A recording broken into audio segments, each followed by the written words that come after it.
નમસ્કાર, ગુજરાત ન્યૂઝની વિશેષ રજૂઆત મહાજંગનું મહાપરિણામ અને પરિણામ આપણે સૌ સામે છે અને પરિણામની ઉપર જો નજર કરીએ તો એનડીએ 296 અને ઇન્ડિયા ગઠબંધન જે ઇન્ડિયા અલાયન્સ છે 202 બેઠક ઉપર આગળ છે અને 202 બેઠક ઉપર અત્યારે મહત્વની સરસાઈ જોવા મળી રહી છે અને જે રીતેનું પરિણામ અત્યારે સવારથી દિવસભરના જે પરિણામો સામે આવે અને ખાસ કરીને ગુજરાતમાં જે હેટ્રિક મારવાની વાત હતી, બનાસકાંઠાની અંદર જ્ઞાનીબેન ઠાકોરે જીત મેળવી છે અને ગુજરાતની અંદર એ ડેન્ટ લાગ્યો છે, હેટ્રિક નથી મારી શક્યા.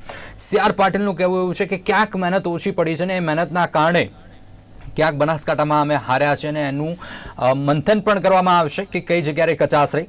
પરંતુ એક વસ્તુ એ છે કે કોંગ્રેસ માટે ખૂબ મહત્વની વસ્તુ, આશાની કિરણો ઘણી બધી હતી અને એ આશાની કિરણો વચ્ચે ઘણા જે 7 એવા સ્ટેટ છે કે જ્યાં ખૂબ મહત્વની જે ઇન્ડિયા ગઠબંધનની જીત જોવા મળી રહી છે. ખાસ કરીને ઉત્તર પ્રદેશની વાત કરીએ તો ઉત્તર પ્રદેશમાં અખિલેશ યાદવ, સપા અને કોંગ્રેસ સારું એવું પ્રદર્શન કરી રહ્યું છે. ઘણી બધી જગ્યાએ આશા હતી. કયા એવા મુદ્દાઓ છે કે જે ચાલ્યા નહીં ને કયા એવા મુદ્દાઓ છે જે ચાલી ગયા? શું પરિણામ, આ પરિણામ કેવી રીતે? કારણ કે એક્ઝિટ પોલ કંઈક અલગ આંકડા કહી રહ્યા હતા.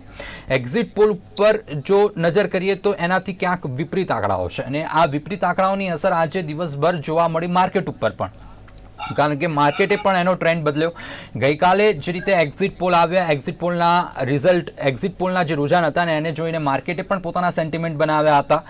આજે પરિણામના દિવસે જે સરસાઈ જોવા મળી, જે ટક્કર જોવા મળી, એના કારણે માર્કેટે પણ પોતાની દિશા બદલી, માર્કેટે પણ પોતાનું એક રૂખ બદલ્યો.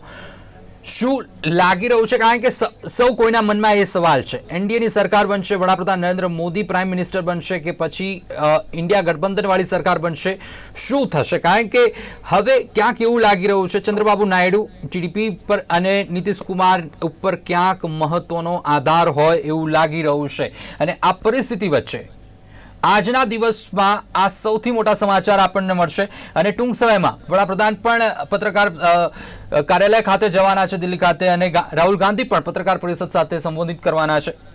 કેવી રીતેની સરકાર બનશે? શું ભારતીય જનતા પાર્ટી એનડીએની સરકાર બનશે કે પછી કંઈક તોડજોડ થશે? કારણ કે નીતિશ કુમારને નાયબ પ્રધાનમંત્રીની પણ ઓફર મળવાના સૂત્રો તરફથી એક સમાચાર છે.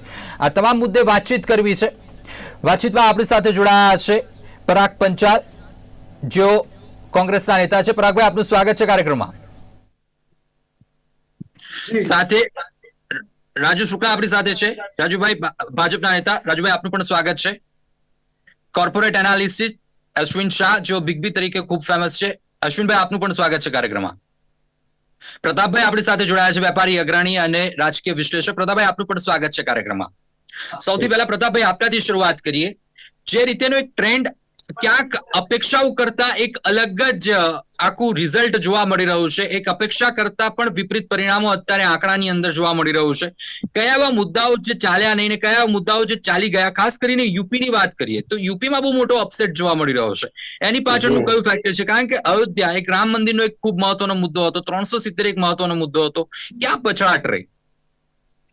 આ વખતે દરેક રાજ્યમાં છે ને પરિસ્થિતિ જુદી જુદી જ હતી અને ઓવરઓલ ટ્રેન્ડ ક્યાંક ને ક્યાંક એવો હતો, કદાચ જાહેરમાં બોલાતું નહોતું, પણ આશ્ચર્યજનક પરિણામો ચોક્કસ છે. પણ એમાંથી 50% એક્સપેક્ટેડ હતું, ઇન ધ સેન્સ કે 303 સીટો ફરીથી રિપીટ થશે બીજેપીની કે 353 એનડીએ ની રિપીટ થશે કે કેમ, એ બાબત શંકા તો સેવાતી જ હતી.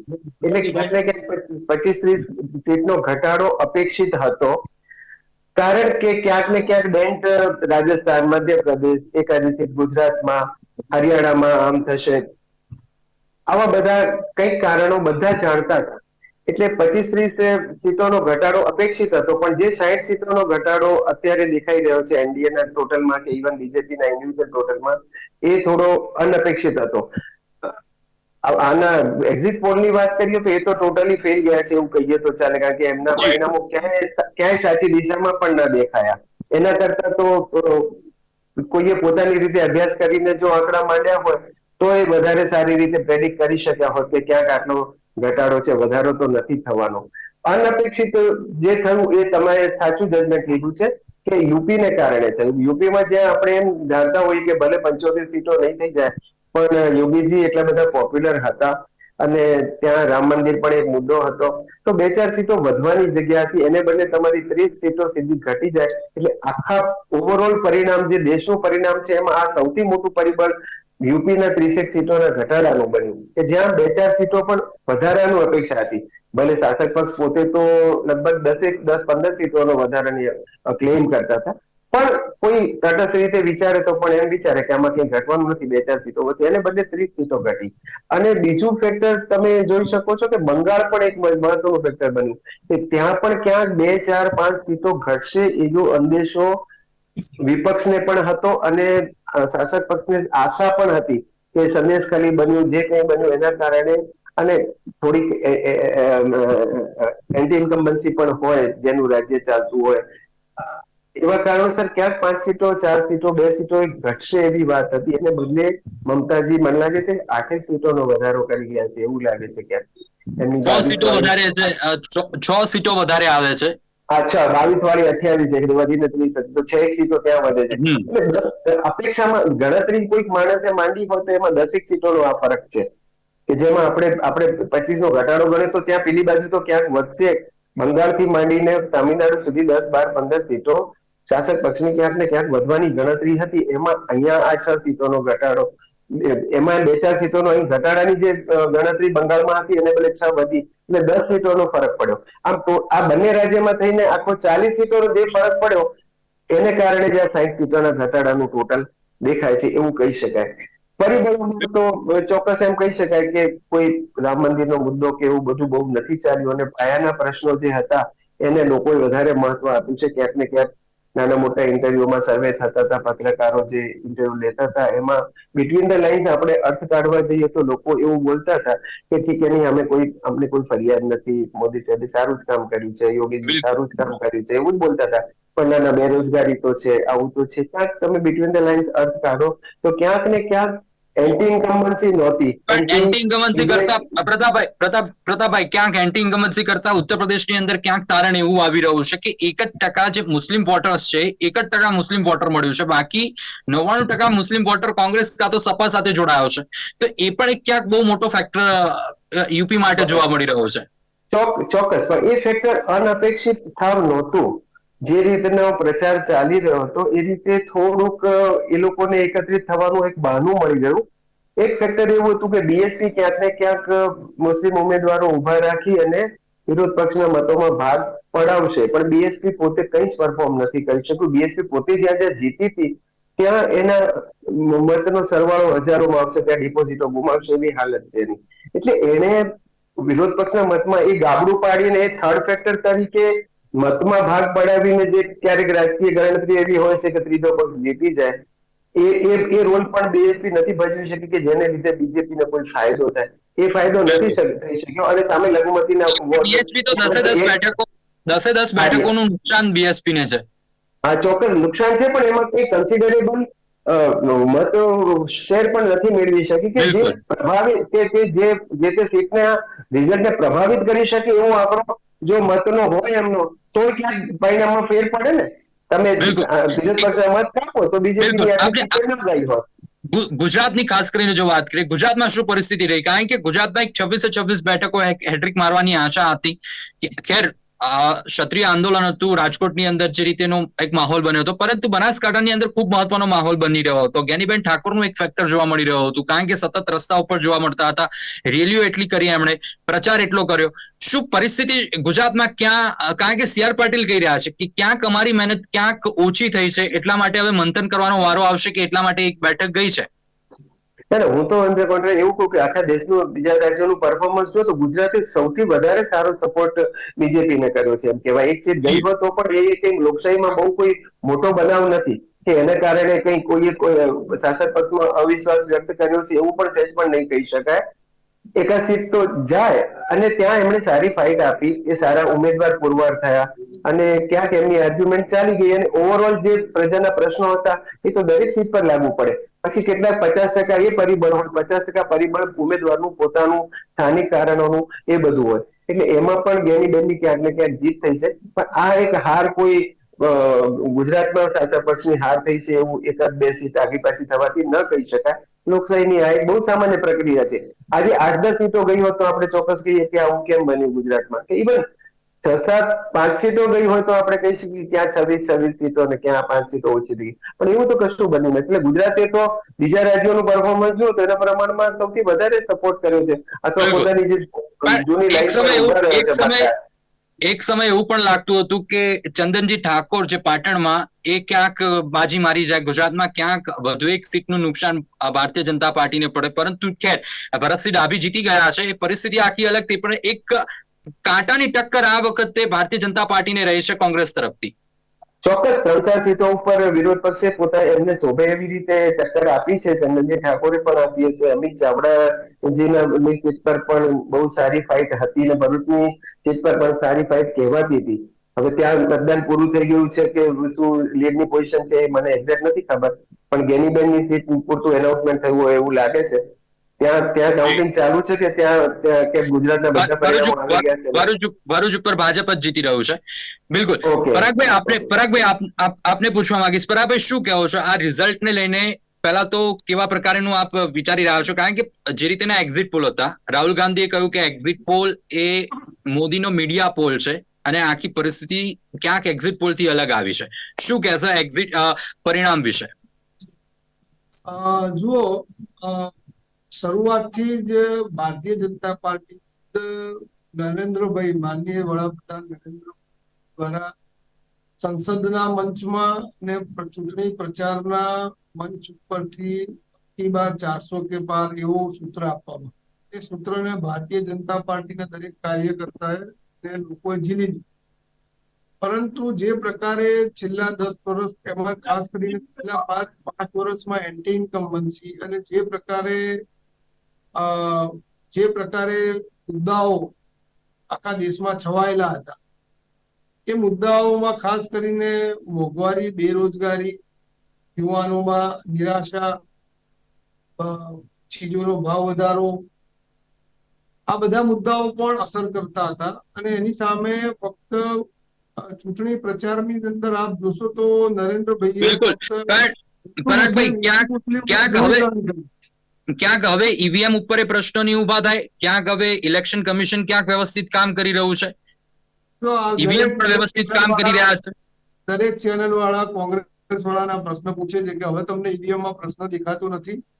આજે હું સ્વાભાવિક સવાલ છે. બપોર સુધી કાઉન્ટિંગમાં બેઠેલો તો પછી 3 થી 4 વખત એને રિસ્ટાર્ટ કરવું પડ્યું, ત્યારે ત્રણ કેન્ડિડેટ પછી આગળ ચાલ્યું. એટલે મારો કહેવાનો મતલબ એ છે કે જ્યાં કટોકટ હોય, હારજીતની કટોકટ હોય, લોકસભાની અંદર હારજીતની કટોકટ હોય એવું બહુ ઓછું બનતું હોય છે. 2-5 હજાર વોટથી હારજીત થતી હોય, 40-50 હજાર કે 10-15 હજારથી થતી હોય છે, કે જ્યાં વીવીપેટ આપણે ગણવાની જરૂર પડે, એ ખોટકાઈ જાય તો શું કરવાનું?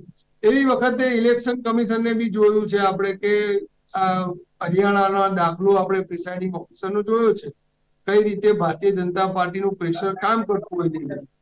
એ સંદર્ભમાં ઓલવેઝ કોંગ્રેસ પાર્ટીથી માંડીને વિપક્ષે આજ સુધી વાત કરી છે. અને આ જે પરિણામ છે એમાં બી કદાચ એવા દાખલા આયા હોય તો આજ સુધી અમને ખબર નથી, પણ કદાચ બન્યું હશે એવું. આ તો મારો પોતાનો દાખલો બન્યો હોય તમને કીધું. એટલે એવું જરૂરી નથી કે બધું ફ્રી અને ફેર જ હોય છે. જે પ્રકારના નિર્ણયો ઇલેક્શન કમિશનને અત્યાર સુધી લેવામાં આવ્યા છે એ થોડાક બાયસ રહ્યા છે. એ બાયસ કોની તરફ રહ્યા છે? એ શાસક પક્ષ તરફ બાયસ રહ્યા છે. એટલા માટે એનો વિરોધ બી આ વખતે કરવો પડે, વ્યાપક પ્રમાણમાં વિરોધ થયો. એટલા માટે એમને છેલ્લે પ્રેસ કોન્ફરન્સ પણ કરવી પડી. તો પશ્ચિમ બંગાળ માટે શું કહેવું છે? પશ્ચિમ બંગાળમાં શું એ બાયસ નથી?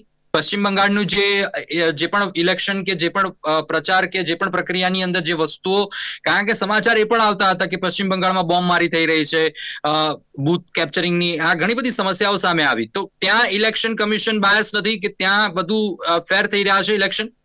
કારણ કે તૃણમૂલ કોંગ્રેસ 6 સીટો પ્લસ છે, એટલે એ પણ સવાલ ઉભા થાય કે કેમ ત્યાં એન્ટી ઇન્કમ્બન્સી ત્યાં કેમ નથી આવી રહી? એ પણ એક સવાલ ઉભો થાય. જો આપણે જોવા જઈએ ને તો સ્ટેટ વાઇઝ હવે આપણે પ્રતાપભાઈએ જેમ કીધું ને, થોડોક સ્ટેટ છેલ્લા 5 વર્ષની અંદર સ્ટેટ વાઇઝ પ્રોબ્લેમ્સ અલગ અલગ જી. બંગાળની વાત કરીએ તો મમતા દીદી અને નરેન્દ્રભાઈ વચ્ચે એક પ્રકારનું આમ જેમ કહીએ ને કે એક યુદ્ધ ચાલતું હતું છેલ્લા કેટલાય સમયથી, અને પૂરી ભાજપે તાકાતથી એમને કચડવા માટે બહુ પ્રયત્ન કર્યો, અને છતાં બી ભલે 6 સીટો ઓછી આવી હોય, પરિણામ તો સારું જ છે ને. ભારતીય જનતા પાર્ટી માટે એક ટાઈમ એવો હતો કે બંગાળની અંદર બીજા કોઈ પાર્ટીને પક્ષો ત્યાં શક્ય નહોતું, અને આજે ત્યાં એ લોકો આટલી સીટો ગઈ વખતે જીતેલા અને આ વખતે બી જીતી રહ્યા છે. તો એમના માટે તો એક સારી જ વાત છે. અને ગઈ વખતે કરતા એમાં 5 સીટો ઓછી જીતી રહ્યા છે, એટલે એક સારી બાબત તો ભારતીય જનતા પાર્ટી માટે નહીં કહી શકાય. પરંતુ ખેર પશ્ચિમ બંગાળમાં સીટો તો જીતી જ રહ્યા પણ છે. પશ્ચિમ બંગાળમાં આપને એ ઇલેક્શન, પશ્ચિમ બંગાળમાં જે પણ ઘટનાક્રમ થયો એ આપને ફેર લાગી રહ્યો છે, અને જ્યાં જ્યાં કોંગ્રેસ નથી ફેર જીતતી. લાગી રહ્યો છે. હું પશ્ચિમ બંગાળમાં ટીએમસી દ્વારા બી કદાચ જો કોઈ હિંસા આચરવામાં આવી હશે તો એને હું ફેર ગણતો નથી. ઇલેક્શન કમિશને પોતાના દાયરામાં જે પણ આવતું હોય એ પ્રમાણે એને પગલા લેવા જોઈએ, હું એમ કહું છું. બિલકુલ. ગુજરાતમાં શું લાગે પરાગભાઈ, કે ગુજરાતની અંદર જે પરિસ્થિતિ થઈ, બનાસકાંઠા જ્ઞાનીબેન જીત્યા, એની પાછળનું મેઇન ફેક્ટર કયું આપ જોઈ રહ્યા છો ગુજરાતની અંદર? પહેલા સૌપ્રથમ હું કહી દઉં કે ગુજરાતમાં હું જ્યાં સુધી માનું છું કે હવે બીજા કોંગ્રેસી માનીએ છીએ, જ્ઞાનીબેન તો જીતવાના હતા.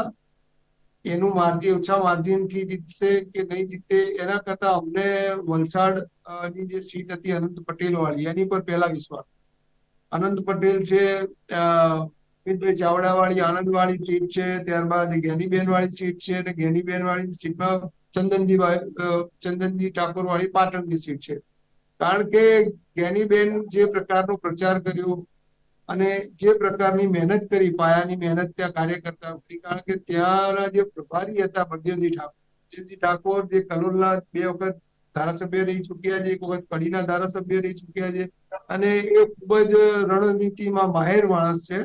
એટલે ત્યાં પરિણામ સારું આવશે એવું અમને લાગતું હતું. પરંતુ જો જ્ઞાનીબેન જીતે તો અમને ચોક્કસપણે એવું હતું કે ચંદનજીભાઈ જીતી જાય, કારણ કે એ આખો પટો છે જોવા, અને એમાં જે ઠાકોર બેલ્ટ છે, ઠાકોર સમાજના વોટ છે, એ ખૂબ જ જ્ઞાતિગત સમીકરણો કામ કરી ગયા ક્યાંક, એવું આપ કહી રહ્યા છો?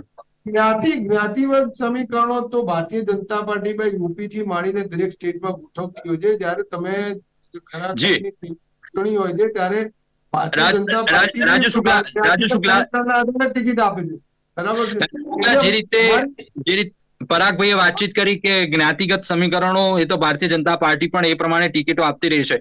કેમ તો પછી બનાસકાંઠાની અંદર ક્યાં કાંટો ખૂંચ્યો ભારતીય જનતા પાર્ટીને? કારણ કે રેખાબેન 30,406 મતોથી પાછળ, એટલે બહુ કહેવાય કે એક એવરેજ સારા એવા મતોથી પાછળ છે.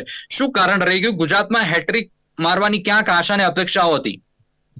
સમગ્ર દેશમાં અને ગુજરાતમાં જે પરિણામ આવ્યું એમાં ભારતીય જનતા પાર્ટીને લાગે એનડીએ ની સરકાર તો બનવા જઈ રહી છે, પરંતુ અપેક્ષા મુજબનું નથી આવ્યું, એ 100%ની વાત છે. ગુજરાતની અંદર ત્રીજી વખત સતત જીતવાનું હતું, 26 એમાં એ સપનું અમારું રોડાઈ ગયું.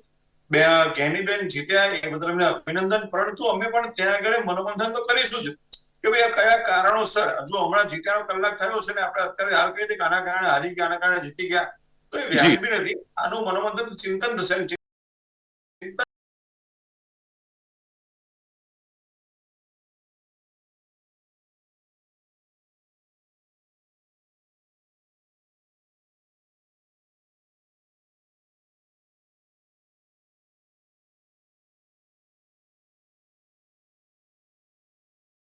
થયા પછી જે કઈ ક્ષતિ રહી ગઈ છે એને દૂર કરવાનો પ્રયત્ન કરીશું અમે.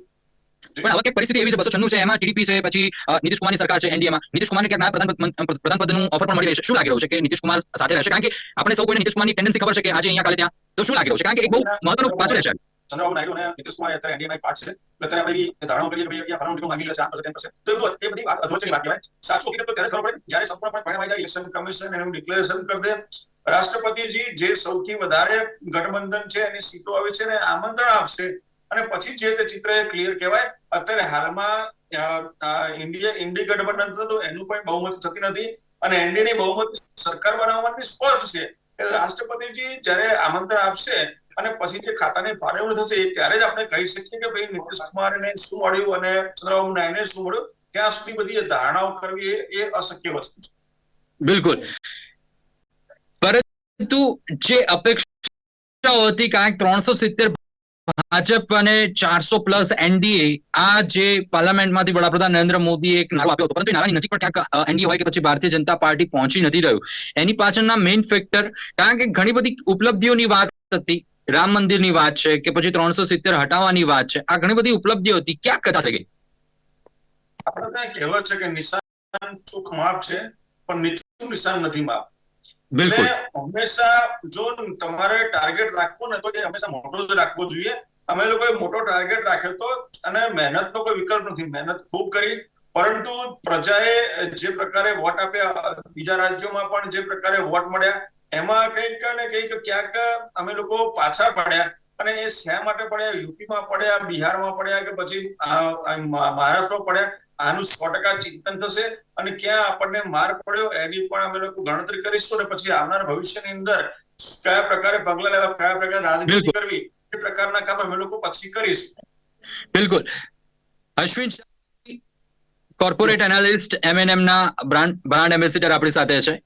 બિગબી, જે રીતેનું આખું પરિણામ આવ્યું, એક્ઝિટ પોલની અંદર જે રુઝાન હતા એના કારણે માર્કેટમાં એક પોઝિટિવ ઉછાળ જોવા મળતો હતો, અને એના પછી આજે પરિણામના દિવસે કંઈક મોટો અપસેટ જોવા મળ્યો. માર્કેટની અંદર બહુ મોટો ફોલ જોવા મળ્યો છે, કારણ કે 4000 જેટલો પોઈન્ટ્સનો ફોલ છે.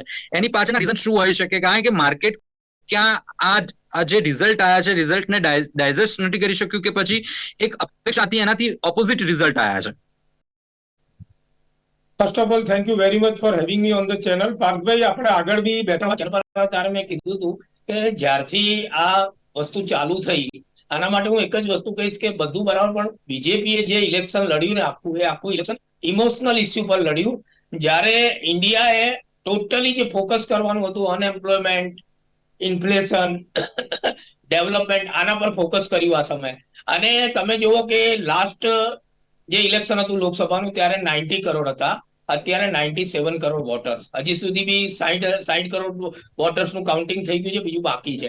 એટલે એક કહેવત છે कि इंसान जो टैलेंट से ऊपर जाता है वही टैलेंट उसकी बर्बादी की वजह बन जाती है जब उसमें गुरूर छा जाता है. આ છે એ એમના અભિમાનની છે, ગુરૂરની છે. કારણ કે ટોટલી ક્યાંય કેમ્પેનિંગમાં નવો જે વોટર આવ્યો છે, નવો આજના છોકરાઓ, કારણ કે મેં તમને કીધું India is the youngest country in the world. એટલે નવા જે છોકરાઓ આવે છે ને, એ ધીરે ધીરે હવે બહુ ઇન્ટેલિજન્ટ થઈ ગયા છે. હું તમને મારા છોકરાએ જે હમણાં SSC ની એક્ઝામ આપી, પહેલી વાર એના ગ્રુપમાં ચર્ચા થઈ કે ડેડી હવે તમે જે છો એ કહેતા હવે કઈ રાહુલ ગાંધીની સ્પીચ અમને બધાને ગમે છે. બરાબર, એટલે છોકરાઓ હવે સમજી ગયા છે. કારણ કે કોઈને બી ખબર છે કે સવારે ઉઠી એટલે ધંધે સે બડા કોઈ ધર્મ નહીં, ધંધો જોઈએ. આપણે મંદિર મસ્જિદ તો બધા, દરેક ગુજરાતી હોય કે ઇન્ડિયન હોય, everybody has a faith in God. બધા પોતપોતાના ભગવાન માનતા જ હોય છે. પણ જે ઇસ્યુ બર્નિંગ ટોપિક હતા એની ચર્ચા એમને ક્યાંય કરી નહીં. અને આ સમયે તમે પ્રવચન જુઓ, પ્રિયંકા ગાંધીને જુઓ, તમે રાહુલ ગાંધીને જુઓ કે બીજા બધાને જોઈએ, એ લોકોએ ટોટલી આ જ ફોકસ કર્યું છે, બીજી કોઈ ચર્ચા કરી નથી. અને એ લોકોએ યુથને ટાર્ગેટ કર્યું છે. જ્યારે નરેન્દ્રભાઈને 2014માં વોટ શેના લીધે મળ્યા હતા? બિગ પણ ક્યાં પ્રશ્ન ક્યાં છે? કારણ કે જે લોકોએ વડાપ્રધાન નરેન્દ્ર મોદીની સરકાર જોઈ છે, જેને કોંગ્રેસની સરકાર જોઈ નથી, એટલે એ તારણ કેવી રીતે કાઢી શકે કે કઈ સરકાર કમ્પેરેટિવલી કઈ સરકાર બેટર છે, કોના માટે કઈ સરકાર કામ કરી રહ્યું છે? તમે જેને છેલ્લા 10 વર્ષમાં જોઈ લીધું આ સરકારનું, અને બીજું હિસ્ટ્રીમાં ભણ્યા તો બિગ બી આપને ઇન્ટરપ્ટ કરવા માંગીશ, બિગ બી આપને રોકવા માંગીશ. કોંગ્રેસે જૂની પોતાની આખી હિસ્ટ્રી બધે તમે જો દરેક જગ્યાએ બતાવી છે કે ભાઈ કઈ રીતે રાજીવ ગાંધીના કટકા થઈ ગયા, કઈ રીતે ઇન્દિરાએ ગોળીઓ ખાધી અને દેશ માટે શહીદી આપી. હવે આવા વ્યક્તિઓ માટે તમે જયારે વારંવાર કઈ ખરાબ બોલો ને, તો લોકો તમને જ નેગેટિવ ગણે. તમે દરેક જગ્યાએ જઈને એવું બોલો કે પાર્થ મોદી આમ છે, લોકો બિગબીને જ ગાંડો ગણે. અને વસ્તુ અહીંયા થઈ છે. અને માર્કેટ તો મેં તમને પહેલા બી કીધું હતું કે માર્કેટ છે ને extreme optimism is nothing, market has nothing to do with the politics. આ તો માર્કેટ છે ને ઓવરસ્ટ્રેચ થયું હતું એટલે આજે ઘટ્યું છે. સરકાર કોઈ બી આવશે, માર્કેટ ઉપર જ જવાનું છે. સારા ફંડામેન્ટલ્સ એનો ચાલવાના જ છે. પણ આ સરકાર જે છેલ્લા 10 વર્ષમાં કર્યું બધું, અને એમાં આજના છોકરાઓને ખબર પડી કે હવે આમાં કઈ નથી. એટલે આ સમય, અને હજી બી ધીરે ધીરે જેમ જનરેશન તૈયાર થતું જશે ને, કારણ કે હવેના જનરેશનને છે ને તમે કોઈ બીજી ચર્ચામાં રસ નથી હોતો. એ લોકોને ઓનલી ડેવલપમેન્ટ જે ફોકસ પોઈન્ટ છે કે કઈ રીતે જીવનમાં આગળ આવવું, કઈ રીતે પોતાના ફિલ્ડની અંદર કરિયરમાં વિકાસ કરવો, બરાબર, એ બધી વાતોમાં રસ હોય છે. ઘરે તમે જો એમને તમને કોઈ બીજી બી ચર્ચાઓ કરો તો એ લોકો ઉભા થઈ જાય છે. એટલે ખાસ જે ન્યૂ જનરેશન આવ્યું, નવા વોટર્સ આવ્યા, એનો ફરક પડ્યો છે. અને ખાસ કરીને અખિલેશ યાદવ જે ઉત્તર પ્રદેશની અંદર જે એને કેમ્પેનિંગ કર્યું કે જે પોઈન્ટ ટુ પોઈન્ટ કેમ્પેનિંગ કર્યું અને એ ખાસ કરીને યુપી ગેમ ચેન્જર થયું અને હજી બી રાત સુધીમાં મને એવું લાગે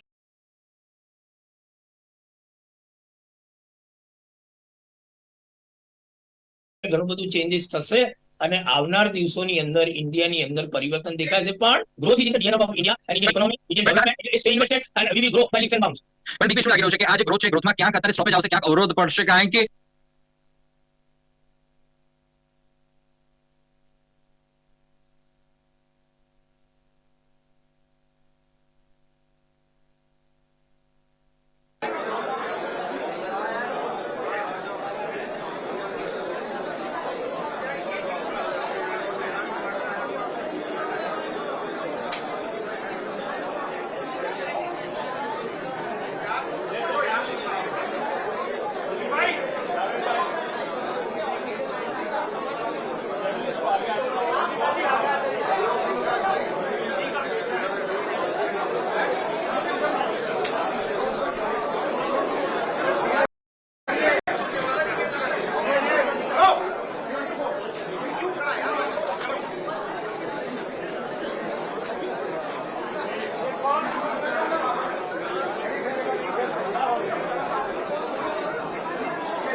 પ્રોપેગેન્ડા કર્યા હતા એની લીધે એમના ગુરુ અને અભિમાનના કારણે જે બીજા ઇસ્યુ લઈને ફરતા હતા એમાં લોકોને લાગ્યું કે ના ક્યાંક અમે હવે મિસગાઈડ થઈ રહ્યા છીએ એટલે લોકોએ આ રીતે ફોકસ કર્યું પોઈન્ટ પર અને આવનારા દિવસોમાં બી ઘણા બધા ચેન્જીસ આવશે કારણ કે હવેનો જે યુથ છે ને એ પોલિટિકલી બી બહુ તૈયાર થઈ ગયો છે.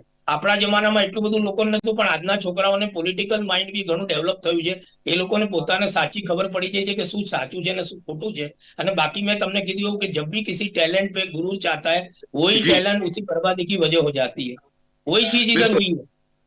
પણ બિલકુલ ક્યાંક બિગ બી આપ એવું કહી રહ્યા છો કે ક્યાંક જે રીતે વડાપ્રધાન નરેન્દ્ર મોદીની વાત હોય કે પછી ભારતીય જનતા પાર્ટીની વાત હોય, સતત એક જીત હતી ને એક જીત પછી ક્યાંક આ સેટબેક મળ્યો છે, તો ક્યાંક એનાથી અંડર કંટ્રોલની અંદર સરકાર આવશે, સરકાર ક્યાંક હવે લોકોના પ્રશ્નોને વાચા આપશે, એ પ્રમાણેનું સરકાર કામ કરશે, એ આપ કહેવા માંગો છો? ના હવે જો નરેન્દ્રભાઈ બી હોશિયાર માણસ છે, એ જો કદાચ તો એમને બી રિયલાઇઝ થયું છે કે એ બી પોતાનું બ્રેન સ્ટોર્મિંગ કરશે જ પણ સરકાર કદાચ બીજું કોઈ બી આવશે ગ્રોથ તો આગળ જ જશે. ગ્રોથ ફંડામેન્ટલ હોય છે, ગ્રોથ ઇન્ડિયનના ડીએનએ માં છે. જે કઈ કાર્યો થાય છે એ ઇન્ડિયન ઇન્ડસ્ટ્રી કરે છે અને ઇન્ડિયન આંટરપ્રિન્યોર કરે છે, બરાબર છે. હવે આઈટી ઇન્ડસ્ટ્રી તમે જુઓ કે આજની ને કેટલા વર્ષોથી આઈટી ઇન્ડસ્ટ્રીનું એક્સપોર્ટ તમે જુઓ આખા વર્લ્ડની અંદર, તમે આઈટીમાં જુઓ, ડાયમંડ જુઓ, આ બધું. પણ મને એવું લાગે છે સરકાર કોઈ બી આવશે એ પહેલા જ હવે એને ફોકસ કરવું પડશે કે મારે રામ મંદિરની વાત પછી કરવી છે, મારે પહેલા રોટી કપડા ઓર મકાનની વાત કરવી છે. અને ભગવાનમાં તો આપણે શ્રદ્ધા જ છે, તમને મને બધાને છે. સવારે ઉઠીને આપણે નમન કરીએ જ છીએ, એમાં કોઈ ઇસ્યુ નથી, પણ રોટી કપડા ઓર મકાન જે ફંડામેન્ટલ છે. એટલે આ સમયે અખિલેશ અને રાહુલ ગાંધી બીજા જે કઈ હતા એ લોકોએ પોતે બી એવું કહ્યું કે ફંડામેન્ટલ ઇસ્યુ પર જ ફોકસ કર્યું અને એના લીધે એમના રિઝલ્ટમાં ફરક પડ્યો છે. અને આ બાજુ ઇમોશનલ ઇસ્યુ લઈને ફર્યા તો એમને એવું હતું કે કદાચ ઇમોશનલ ઇસ્યુ ચાલી જશે. એકવાર ચાલી ગયા 2019માં. 2014માં જુઓ તમે, નરેન્દ્રભાઈ ફંડામેન્ટલ પર જ આવ્યા હતા. એ જ કહેતા હતા કે ડોલર આટલો બધો ભાવ ના હોવો જોઈએ, મનમોહનસિંહની ઉંમર જેટલો અને એમના જ રાજમાં ડોલર 83 રૂપિયા થઈ ગયો. એટલે પછી એમને એ બધા સબ્જેક્ટ બંધ કરી દીધા. એટલે લોકોને 24માં રિયલાઇઝ કર્યું કે આ તો જે વાત કીધી પેટ્રોલ ડીઝલની એ બધી કઈ વાત જ નથી કરતા. અને કોઈ બી માણસો એને સવાર ઉઠીને ધંધો જ જોઈએ, બે પૈસા જ જોઈએ, બરાબર. આપણે સાંજે ફ્રી થઈએ તો ગામની પંચાયત કરવા બેસતા હોઈએ છીએ. આજનું જનરેશન તો એમાં ઇન્ટરેસ્ટ લેતું જ નથી, કારણ કે હવે એની પાસે મોબાઈલ છે, ગેજેટ છે, એટલે બધા એમાં જ ઇન્ટરેસ્ટેડ હોય છે, ઓટીટી જોતા હોય છે. એટલે મારે બધા હવે એક જ વસ્તુ ખાસ શીખવી પડશે કે કોઈ બી કરિયરમાં હોઈએ આપણે ફોકસ રહેવું. બિગ બી આપને પૂછવા માંગીશ, કારણ કે સરકાર તો એનડીએ ની જ બનવા જઈ રહી, તો આ સરકારને હવે કયા સેક્ટર ઉપર કઈ રીતે ફોકસ કરવું પડશે? જરૂર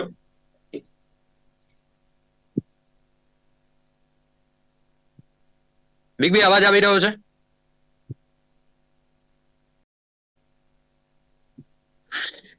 પ્રતાપ, બિગ બી અવાજ આવી રહ્યો છે?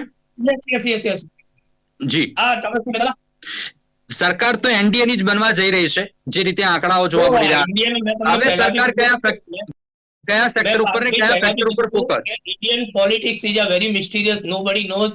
આપણે એવું અત્યારે કહી ના શકીએ કે એનડીએ ની સરકાર બનવાની છે. વેઇટ એન્ડ વોચ, એ આપણા માટે it is early to say. પણ હું એવું કહીશ, સરકાર કોઈ બી આવશે એ ઇકોનોમી પર ચોક્કસ ફોકસ કરશે, એમાં કોઈ શંકાને સ્થાન નથી. અને શેર બજાર બી ફરીથી ઊભું થશે અને ઇન્ડિયન ઇકોનોમી બી ગ્રોથ કરશે, ઇન્ડિયન ઇન્ડસ્ટ્રી બી ચાલશે. બરાબર છે. બિલકુલ. પ્રતાપભાઈ, જે રીતેની પરિસ્થિતિ છે, ક્યાંક જે રીતે વાતો એવી બહાર થઈ રહી છે કે અભિમાન ક્યાંક વધી ગયું હતું, અને અભિમાન કંટ્રોલ લાવવા માટેની આ જ રીતે કહેવાય ને કે આ સીટો ઓછી આવી, એનાથી ક્યાંક અભિમાન હવે કંટ્રોલમાં આવશે. શું એ વાત પણ સાચી? કારણ કે એક સમયે એક પાર્ટીને એવું લાગવા માંડે કે અમે જ સર્વે સર્વા છે, કે અમે જ બધું જ છીએ, અને જ્યારે એ સામાન્ય વ્યક્તિઓના જે પ્રશ્નો છે એને વાચા આપવાની જગ્યાએ એ જે મુખ્ય મુદ્દાઓ છે એનાથી ડાયવર્ટ થાય, એની આ અસર જોવા મળી રહી છે. જુઓ પાર્થભાઈ, એમાં એવું છે કે રાજકારણમાં જેનું નેરેટિવ ચાલે ને એની જીત થાય. તમે 2014માં જોયું કે બીજેપી નું નેરેટિવ ચાલ્યું કે કોંગ્રેસની સરકાર ભ્રષ્ટ છે, આટલા બધા આમાં ગોટાળા છે, પછી પ્રૂવ થયા કે ના થયા પછીની વાત છે. પણ જે તે વખતે એ નેરેટિવ ચાલ્યું અને એક સ્ટ્રોંગ એન્ટી ઇન્કમ્બન્સી ફેક્ટર ઊભું કરી શક્યા, એના કારણે જીત થઈ. 2019માં ફરીથી પુલવામાનો હુમલામાં ખરેખર તો જો નેરેટિવ ક્રિએટ કરતા વિરોધ પક્ષને આવડ્યું હોત તો એમ કહી શક્યા હોત કે આવો બનાવ બન્યો કેમ, તમારી બેદરકારી છે. એને બદલે શાસક પક્ષ એક એવું સારું એવું સ્ટ્રોંગ નેરેટિવ ઊભું કરી શક્યું કે તમે તો સુરક્ષા બળો પર તમે તો શંકા કરી રહ્યા છો, અને એ ફેક્ટર એ નેરેટિવ ચાલી ગયું, બહુ સ્ટ્રોંગલી ચાલી ગયું, અને લોકોએ એ ઇમોશનમાં આવી અને ફરીથી વધારે સ્ટ્રોંગલી બીજેપીની ફેવરમાં વોટિંગ કર્યું, અને 282 વાળી 2014ની સીટો કદાચ ઘટવાની થોડી અપેક્ષા હતી, એને બદલે આ ફેક્ટર બનવાથી પાછા એ લોકો 303 પર પહોંચ્યા. એ પ્રમાણે હવે આમાં શું બન્યું, 2024માં શું બન્યું છે કે બહુ સ્માર્ટ મૂવ હતી. પ્રધાનમંત્રી બહુ વિચક્ષણ રાજપુરુષ છે, એમનું ગણતરી જે 400 પાર કહેવાની હતી એમાં પણ સફળ થયા હતા શરૂઆતમાં, કે આખું નેરેટિવ શિફ્ટ થઈ ગયું હતું કે 300 સીટો થી બીજેપીની ઘટશે કે નહીં ઘટશે, કોને મેજોરિટી આવશે, એ ચર્ચા